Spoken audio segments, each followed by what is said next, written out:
Stormy adventure जो return bye Anita berry के द्वारा लिखा गया है। थोड़ा सा फिगर को देखिए तो समझने में आसानी होगी कि ये कहानी क्या है।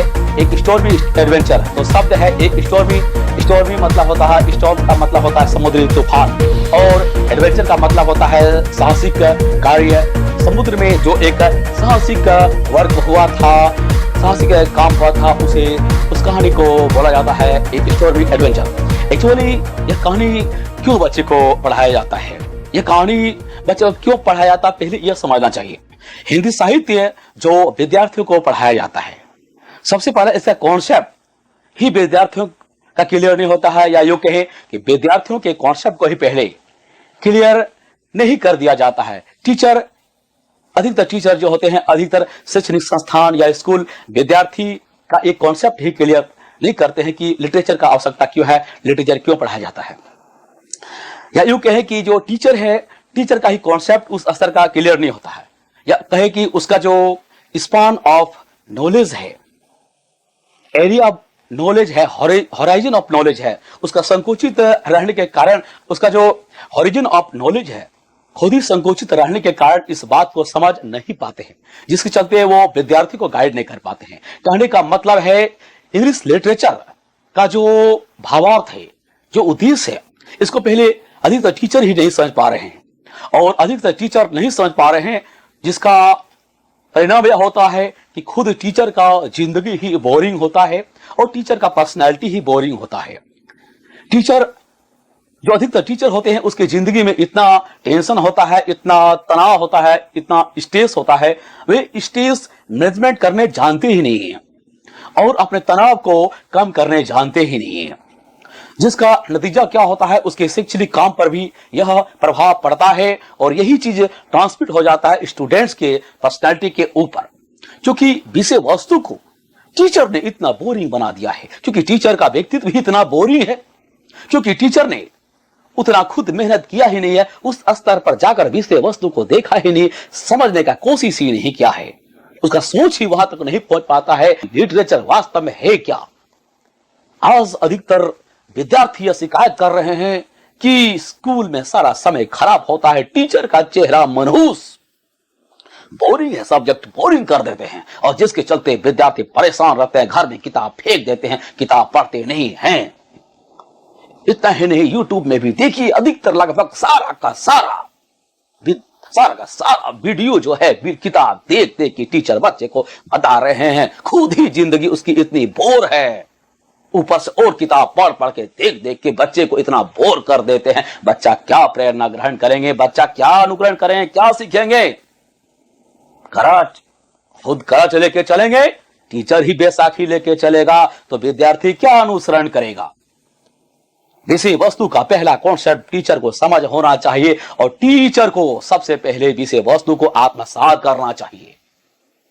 विषय वस्तु में बहुत सारे डायमेंशन हैं, कम से कम उतना तो डायमेंशन टीचर में भी होना चाहिए, ताकि विद्यार्थियों को उस प्रकार के डायमेंशन के लिए मोटिवेट कर सके और विद्यार्थी भी उसको अनुकरण करे और सब्जेक्ट से विद्यार्थी अपने आप को जोड़ पाए। जब तक विद्यार्थी सब्जेक्ट से अपने आप को जोड़ेंगे नहीं, सब्जेक्ट को समझेंगे नहीं, उसकी गहराई को समझेंगे नहीं, उसके इंपॉर्टेंस को जिंदगी में समझेंगे नहीं, तो किसी भी बिल्डिंग में चला जाए, किसी भी बस में चढ़े, किसी भी स्कूल और यूनिवर्सिटी में बच्चा चला जाए, बच्चा को एसी में रखिए, चाहे बच्चा को कहीं भी पढ़ाइए, बच्चा में वो क्रिएटिविटी नहीं होगा, उसको समझ नहीं पाएंगे। और होता है क्या, आप बहुत सारे गार्डियन हैं, इसको समझते होंगे, बच्चा का मनोविज्ञान व्यवहार घर में देखते हैं, किताब कभी उधर फेंकता है, किताब कभी इधर फेंकता है, कुछ नोट्स लिखा दिए, क्वेश्चन आंसर लिखा दिए, जूझ रहे बच्चा याद ही नहीं कर पा रहा, वर्ड मीनिंग याद ही नहीं पा रहा। 5-10 वर्ड मीनिंग याद कर दिया तो इतना 5-10-15 वर्ड मीनिंग में क्या एक्सप्रेशन होगा, क्या ज्यादा से ज्यादा विद्यार्थी क्लास में सेकंड फर्स्ट कर लेगा, जिंदगी में कामयाब होगा क्या। पढ़ाई वैसा होना चाहिए जिसमें क्रिएटिविटी हो। एपीजे अब्दुल कलाम सर ने भी बोला था, पढ़ाई का उद्देश्य है क्रिएटिविटी, तो पढ़ाई में क्रिएटिविटी होना चाहिए ताकि विद्यार्थी उसको आत्मसात कर पाए और उसको जोड़ पाए। और पढ़ाई होना चाहिए मगा बिल्कुल कंठस्थ, इमर्स स्टडी तर तर तर तर तर तर, विद्या कंठ में होना चाहिए, विद्या दिमाग में होना चाहिए, विद्या किताब में नोट्स में नहीं होना चाहिए। तो मोटिवेशनल में थोड़ा सा मैं अपने आप को रोकना चाहता हूं और आना चाहता हूं टू द पॉइंट। धीरे धीरे बीच बीच में मैं बहुत सारा मोटिवेशनल भी बोलता रहूंगा, क्योंकि मोटिवेशनल भी आप लोगों का दिमाग का बत्ती जलाने के लिए, दिमाग का ताला खोलने के लिए बहुत ही जरूरी है।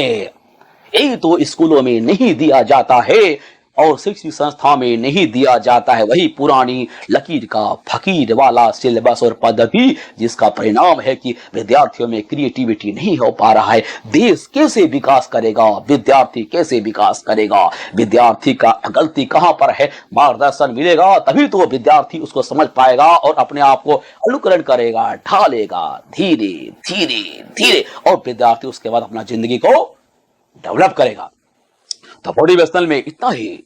अभी हम लोग आते हैं टॉपिक में। ए स्टोर मी एडवेंचर एक टॉपिक है, क्लास 7 डीएवी का सिलेबस है, डीएवी का सिलेबस है, डीएवी स्टैंडर्ड का। लेकिन ये केवल 7 का ही नहीं है और ये केवल डीएवी का ही नहीं है।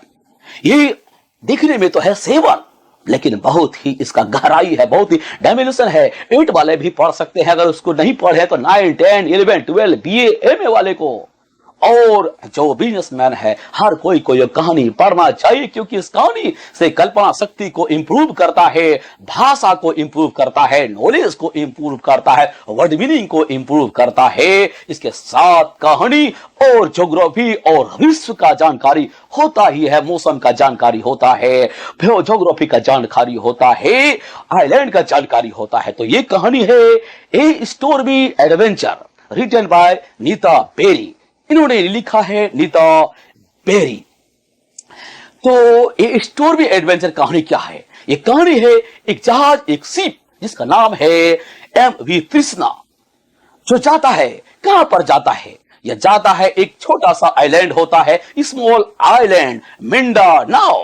किताब में दिया है मिंडाओ। चलिए मिंडाओ ही पढ़ लीजिए, जब नेट में सर्च मारेंगे तो वहां पर मिलेगा मिंडानाओ।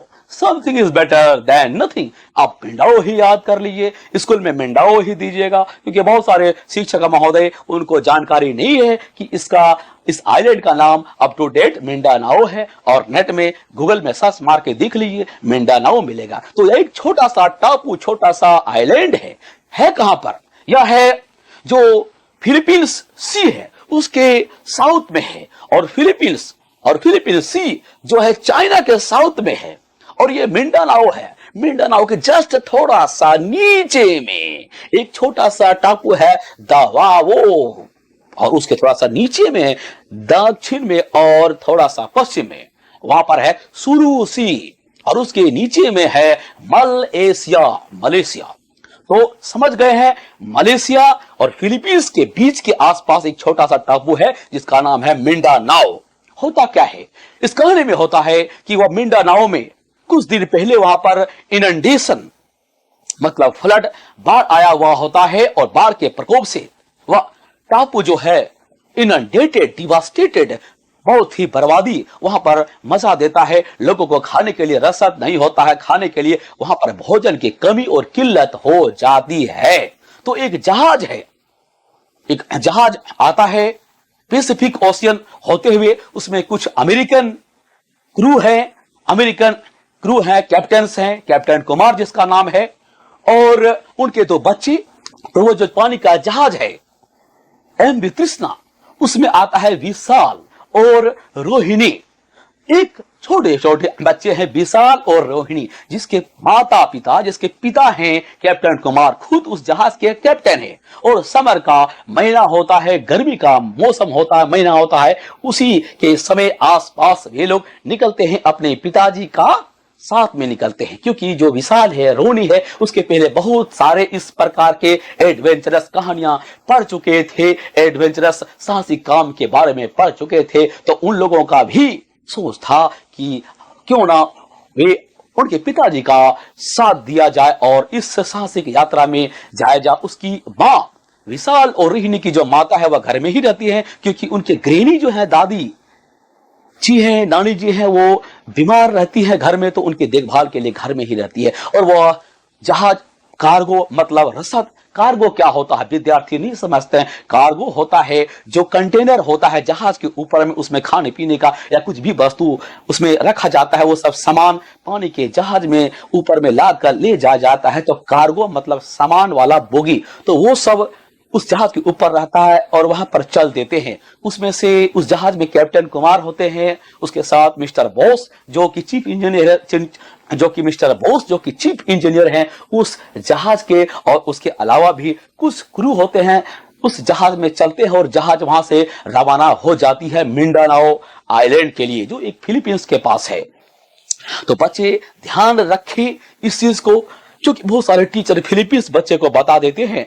फिलीपींस ठीक नहीं है, फिलीपींस हम बोल सकते हैं, लेकिन फिलीपींस में कहा तो मिंडानाओ, क्योंकि जैसे एग्जांपल आप ले लीजिए, श्रीलंका का एग्जांपल हम ले लेते हैं। श्रीलंका के पास जा रहे हैं और हम बोल देंगे इंडिया के पास जा रहे हैं, तो थोड़ा अच्छा नहीं लगता है। जब हम श्रीलंका के पास जा रहे हैं तो हम यह कह सकते हैं कि श्रीलंका जा रहे हैं, जो कि इंडिया साउथ इंडिया के पास है, दक्षिण भारत के पास है, हम श्रीलंका जा रहे हैं। उसी तरह से बच्चे आप लोग का क्रिएटिविटी का ध्यान रखिए। क्रिएटिविटी का ध्यान रखना है। तो मिंडानाओ जा रहा था रसद ले जाके, क्योंकि वहां के लोग भूखे मर रहे थे।